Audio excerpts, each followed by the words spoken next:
दोस्तों, आज योगी आदित्यनाथ ने उत्तर प्रदेश के बारे में अपने विचारों को बहुत ओपनली, बहुत शान से और एक तरह से कहा जाए जो उनकी पर्सनालिटी का हिस्सा है, चौड़े में रखा है। बिल्कुल समझ रहे हो। 78वां स्थापना दिवस था अमर उजाला का। योगी आदित्यनाथ जी को बुलाया गया था मुख्य अतिथि के रूप में। आदित्यनाथ जी ने इसका अवसर का जो लाभ उठाया और लाभ उठाने के बाद उन्होंने अपनी सरकार की जो उपलब्धियां हैं, जो उनकी सरकार जो अच्छे काम करती है, उन सब को बताया वन बाय वन। जो सबसे बड़ी बात है वो ये है कि जैसे मैं महाराष्ट्र से हूँ, मुझे मराठी भी आती है, तो जब भी मैं मराठी में कोई इंस्टाग्राम पे वीडियो डालता हूँ तो जो वो कट्टर तो नहीं कहूँ, कट्टर मराठा तो वो तो इन्होंने पूरे देश पे राज किया था, वो कट्टर मराठा थे। लूजर मराठे हैं कुछ लूजर मराठा, कुछ लूजर मराठी लोग भी हैं जो लिखते हैं आके, अरे यूपी के भैया अपने स्टेट में जा वहाँ काम करना। उनको मैं ये वीडियो दिखाना चाहता हूँ, तुम भी देखो ये वीडियो। यूपी को देश के बीमारू राज्यों की श्रेणी में गिना जाता था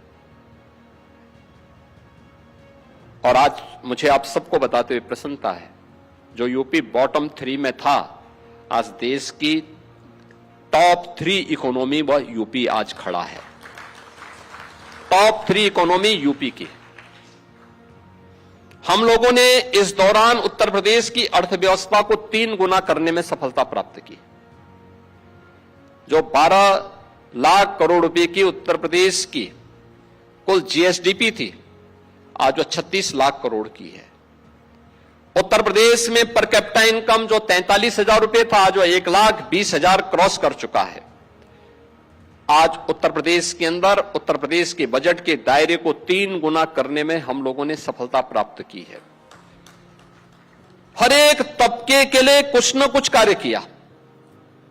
9 लाख से अधिक नौजवानों को सरकारी नौकरी, एमएसएमई यूनिट का जो एक बेहतरीन बेस यूपी के पास था, जो मृतप्राय सा हो गया था, उसको पुनर्जीवित किया गया। 96 लाख एमएसएमई यूनिट, 3 करोड़ से अधिक लोग आज यूपी के अंदर वहीं रोजगार प्राप्त कर रहे हैं। सुरक्षा का एक बेहतरीन वातावरण। अब कोई राह चलते हुए बेटी के साथ छेड़खानी नहीं कर सकता, जबरन उठाने का दुस्साहस नहीं कर सकता। उसको मालूम है कि जबरन उठाएगा तो जो दुर्गति रावण और दुर्योधन की हुई थी, यह तय है, यह उसकी होनी होनी। सुना आपने किस प्रकार से आदित्यनाथ जी बता रहे हैं उत्तर प्रदेश टॉप 3 राज्यों में से एक राज्य है। तो तेरे यहां कोई भैया लोग नहीं आ रहे काम करने, तो टेंशन मत ले, झाला था तुझं। अभी क्या है कि ये जो अननेसेसरी घमंड, क्योंकि मराठी लोग बहुत अच्छे होते हैं, क्योंकि मैं वहां रहा हूं, बहुत अच्छे लोग होते हैं मराठी, पर कुछ भड़वे मराठे हैं, उनको ये बता रहा हूं, जिनका दिमाग खराब हो चुका है, जो सड़क पे एक गरीब यूपी के भैया को तो पीट देते हैं, लेकिन भिंडी बाजार का मुसलमान उनको रोज चैलेंज करता है, औकात है तो यहां आके दिखा, वहां नहीं जाते, वहां अपनी औकात से बाहर रहते हैं। उनके लिए बता रहा हूं कि ये है उत्तर प्रदेश। योगी आदित्यनाथ वहीं पे नहीं रुके, अपनी उपलब्धियां तो गिना ही रहे थे, साथ ही साथ वो शायद बंगाल को रेफर कर रहे थे, शायद, श्योर नहीं हूं मैं। वो कह रहे थे कि मुझसे कुछ लोग पूछते हैं क्या सचमुच में उत्तर प्रदेश में सड़कों पे नमाज नहीं होती। तो मैंने कहा हाँ, बिल्कुल नहीं होते, आके देखिए आप किसी दिन। ये सड़कों पे नमाज होना या नहीं होना, ये 2 अलग अलग बातें हैं। जब आप सड़कों पे नमाज होने की परमिशन, या सड़कों पे किसी भी धार्मिक जो रोज चलता है, हर हफ्ते आता है, जैसे महाराष्ट्र में गणपति के टाइम पे वो पूरे साल में 7 दिन, 11 दिन, 3 दिन का एक फेस्टिवल है, साल भर में एक बार है। उसके लिए जितने मित्र मंडल होते हैं मेल डालते हैं कि या रिक्वेस्ट करते हैं कि हमें ये करना है, ये हमें मनाना है त्योहार। अब भैया कोई है ऐसा है जिसको हर शुक्रवार को सड़क चाहिए, तो शुक्रवार को सड़क भाई जिन लोगों ने जो रोड टैक्स पे करे उनके लिए है ना, तुम्हारे लिए थोड़े है कि नहीं अब ब्लॉक कर दो, हम ही बैठेंगे। और ये जो वार्निंग है, ये आने वाली शायद कोई बकरीद आ रही है मुसलमानों को, उसके लिए एडवांस में वार्निंग दी गई है कि हम सड़कों पे नमाज नहीं होने देंगे। आपको नहीं समझ में आता, 2 शिफ्ट में नमाज करिए। वैसे भी जुम्मे की जो नमाज होती है, मेरे बड़े अच्छे मित्र हैं, सच बता रहा हूँ, मुसलमान मेरे बड़े अच्छे मित्र भी हैं। तो कई मुसलमानों से मेरी बात हुई, उन्होंने कहा ब्रो ऐसा नहीं है, मस्जिदों के टाइमिंग फिक्स नहीं है, एक ही टाइम पे सब करेंगे। कहते हैं 11:30 या 12 बजे से लेकर के 2-2:30 बजे तक कभी भी कोई भी टाइमिंग हो जाता है। तो योगी बाबा भी आपसे यही कह रहे हैं, 2 शिफ्ट में पढ़ लो नमाज। ये सुनो योगी बाबा कह क्या रहे हैं, पहले वो सुनो। लोग मुझसे पूछते हैं साहब आपके यहाँ यूपी में क्या सड़कों पे सचमुच नमाज नहीं होती? मैं कहता हूं कतई नहीं होती है, आप जाके देख लो, नहीं होती है। अरे सड़कें चलने के लिए है, या कोई भी व्यक्ति आकर के चौराहे पे आके तमाशा बना देगा? क्या अधिकार है उसको सड़क रोकने का? आवागमन बाधित करने का कौन सा अधिकार है? जहां उसका स्थल होगा वहां जाके करें। उन लोगों ने मुझसे कहा साहब कैसे होगा, हमारी संख्या ज्यादा है। हमने कहा शिफ्ट में कर लो, तुम्हारे घर में रहने की जगह नहीं है तो भाई संख्या नियंत्रित कर लो, और नहीं है सामर्थ्य क्यों बेकार आगे संख्या बढ़ाई जा रहे हैं। और ये चाहिए आपको कि अगर आपको सिस्टम के साथ रहना है तो याद करना, हम उन नियम और कानून को मानना शुरू करें। कानून का राज होगा, कानून के राज को सबको समान रूप से लागू करेंगे। नमाज पढ़नी आवश्यक है, आप शिफ्ट में पढ़िए, हम उसको रोकेंगे नहीं, लेकिन सड़क पर नहीं। सड़क चलने के लिए एक आम नागरिक के, एक बीमार व्यक्ति के लिए, एक आम नागरिक के लिए, एक कामगार के लिए, एक कर्मचारी के लिए, एक सामान्य नागरिक के लिए, एक व्यापारी के लिए हम सड़क को बाधित नहीं करने देंगे। सरकार का नियम सार्वभौम है, सबके लिए समान रूप से लागू होता है। हमने सबको कहा, हमने कभी नहीं चलने देंगे, अराजकता नहीं सड़कों पे फैलने देंगे। प्यार से मानेंगे ठीक बात है, नहीं मानेंगे तो दूसरा तरीका अपनाएंगे। हमारा काम है संवाद बनाना। आप संवाद से मानेंगे, संवाद से, नहीं तो संघर्ष से भी देख लो। बरेली में लोगों ने हाथ आजमाने का कार्य किया, देख लिया ताकत। इसलिए सरकार उन सिस्टम के साथ पूरी व्यवस्था को जोड़ना चाहती है। आप इस बात को समझिए, दो बहुत इंटरेस्टिंग बातें इन्होंने बोली इस जो अभी आपने 2 मिनट का वीडियो देखा। जो आपने पहले बताया वो तो बताया ही मैंने, अब 2 और इंटरेस्टिंग बातें समझाता हूं मैं आपको। एक, उन्होंने कहा कि अगर आपकी जनसंख्या अनकंट्रोल्ड हो गई है तो उसको कंट्रोल करिए। ये बहुत बड़ा हिंट है सबके लिए कि बाबा जी साफ साफ कह रहे हैं जनसंख्या खुद से कंट्रोल करिए। और इस बात के लिए मुझे नहीं लगता किसी को भी इनकार होगा।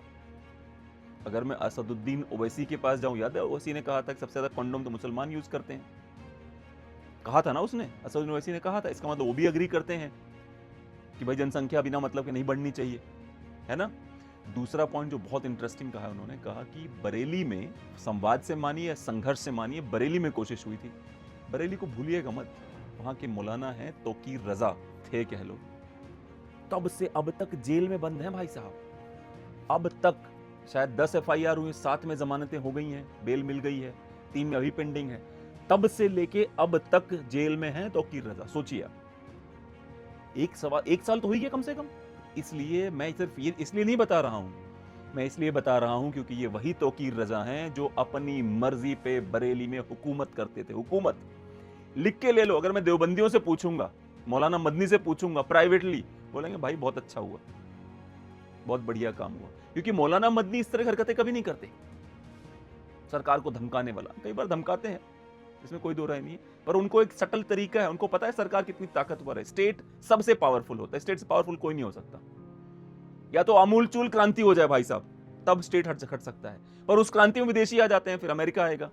तौकीर रजा ने जिस तरह की लाइनें क्रॉस करी, बाय द वे मैं एक और बात बोलूंगा, तौकीर रजा व्यक्तिगत रूप से बुरे आदमी नहीं है, लेकिन उनके अंदर जो जोश है ना, दिखाता हूं सरकार को असली राजा कौन है, ठंडा हो गया वो जोश। आजम खान बुरे इंसान वो भी नहीं है, थोड़े तो बुरे हैं, इतने भी अच्छे नहीं है।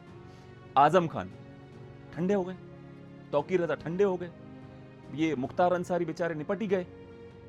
ये क्या नाम है वो जो इलाहाबाद वाला था, अतीक अहमद, उसको तो अल्लाह को प्यारा कर दिया गया कैमरे के सामने। मेरा सिर्फ इतना कहना है, वो जो है दुबे जो था उसको निपटा दिया गया। स्टेट मशीनरी के पावर के आगे हो सकता होगा कि पास्ट में लोग चढ़ के हीरो बन जाते होंगे। हरिशंकर तिवारी जी क्या फेमस था, हमारे हाथे में कोई नहीं आता, उनके जीते जी उनके हाथे में जानबूझ के पुलिस भेजी गई ताकि उनका ये उनका वो मोह खत्म हो जाए उनका, कि हाँ भाई आ गई थी पुलिस गोरखपुर के अंदर। मेरा सिर्फ इतना कहना है सभी से, जैसे बाबा जी ने कहा, कानून को मानिए।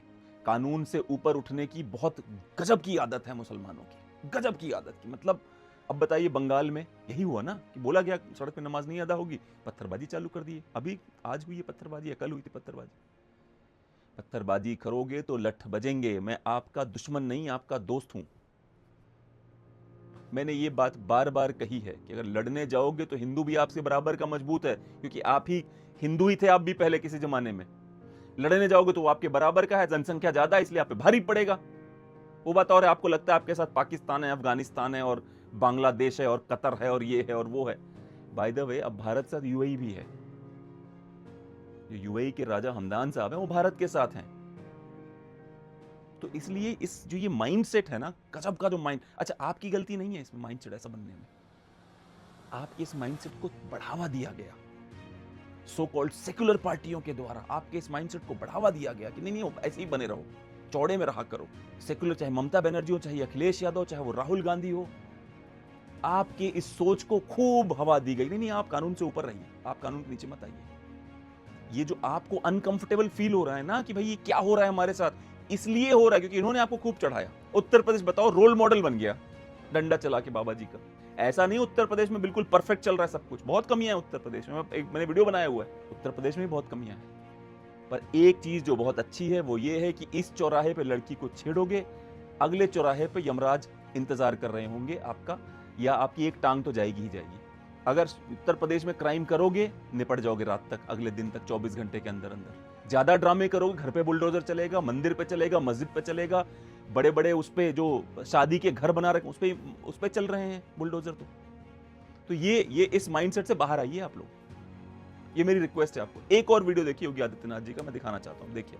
मैं मुख्यमंत्री बना तो सबसे पहले पावर कारपोरेशन को लोग मेरे पास आए, उन्होंने कहा साहब गोरखपुर में बिजली देनी है 24 घंटे।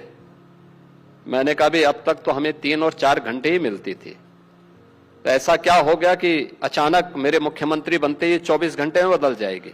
वहां के लोग पचा भी नहीं पाएंगे इसको, इसलिए रहने दीजिए आप। भाई अगर कोई व्यक्ति, कोई बच्चा 1 गिलास दूध पिए और उसको अचानक आप 1 किलो पिलाने लग जाएंगे तो अपच हो जाएगा उसको। तो मैंने कहा ये अपच क्यों बनाना चाहते हैं आप गोरखपुर को, मत दीजिए। उन्होंने कहा साहब ये यही होता रहा है। मैंने कहा उसी को तो रोकने के लिए आए हैं। जिस दिन 75 के 75 जनपदों में हम बिजली 24 घंटे देने लग जाएंगे, उस दिन गोरखपुर में भी 24 घंटे मिलेगी, अन्यथा नहीं मिलेगी। और मैं ये करने के लिए आया हूं कि मुझे जो करना है सभी 75 जनपदों में करना है, 350 तहसीलों में करना है, 825 विकास खंडों में करना है, 762 नगर निकायों में करना है, 14,000 वार्डों में करना है और 1,05,000 राजस्व गांवों में हमारे विकास के कार्य एक साथ होने हैं। कोई भेदभाव नहीं, जिसने वोट दिया उसके यहां भी, जिसने नहीं दिया उसके यहां भी। चुनाव की राजनीति ईवीएम तक, उससे बाहर निकले हैं तो स्वस्थ मनोमस्तिष्क के साथ कार्य करेंगे। समाज के किसी अंग को अस्वस्थ नहीं होने देंगे, कहीं भी नहीं होने देंगे। मैं वहां पे 1995 में गया हूं, 1996 गया हूं। भैया अमेठी में 24 घंटे बिजली रहती थी। योगी बाबा ये कह रहे हैं, ये बात बिल्कुल सही है। बहुत भेदभाव हुआ है इस देश में, बहुत ज्यादा, और लगातार इस तरह से, चाहे अखिलेश यादव का गांव हो, चाहे अमेठी हो, सीटवाद कहते हैं। मेरी कॉन्स्टिट्यूएंसी है, कॉन्स्टिट्यूएंसी वाद कह लीजिए। तो यहाँ चाहे वो अखिलेश जी की सरकार थी, चाहे बहन मायावती जी की थी, चाहे मुलायम सिंह यादव की थी, वहां बिजली 24 घंटे आती थी अमेठी में। तो योगी जी ने एक लकीर खींची है, बहुत शानदार और मजबूत लकीर है ये, कि उत्तर प्रदेश के 75 जिलों में